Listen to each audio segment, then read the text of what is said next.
கட்டுப்பாடு அற்றவர்கள், கட்டுப்பாடு இல்லாமல் இருக்கக்கூடிய ஒரு நபர்களுக்கு இந்த ஆயுள் ரேகைக்கு உள்ள புத்தி ரேகை ஆயுள் ரேகைக்கு உள்ளார ஆரம்பிச்சு போகும்.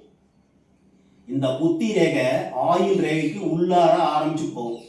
இது மேல ஆரம்பிச்சா நல்லது, இதோட சேர்ந்து ஆரம்பிச்சாலும் நல்லது.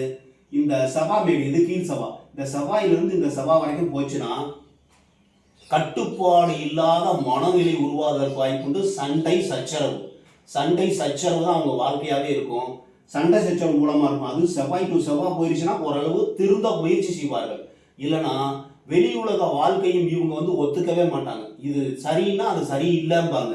அந்த மாதிரி சண்டை சச்சரவு வருவதற்கு வாய்ப்புண்டு. இது ஒரு கட்டுப்பாடற்ற வாழ்க்கையை குறிக்கும். எதுக்குமே ரூல்ஸுக்கு கட்டுப்பட மாட்டாங்க. ஏன் ஹெல்மெட் போடணும், ஏன் ஹெல்மெட் போடாமல் இருந்தால் என்ன அப்படின்னு கேட்பாங்க. இந்த மாதிரி சண்டை சச்சரவு வரதுக்கு வாய்ப்பு இருக்கு. சூழ்நிலையை அனுசரித்து போக மாட்டார்கள்.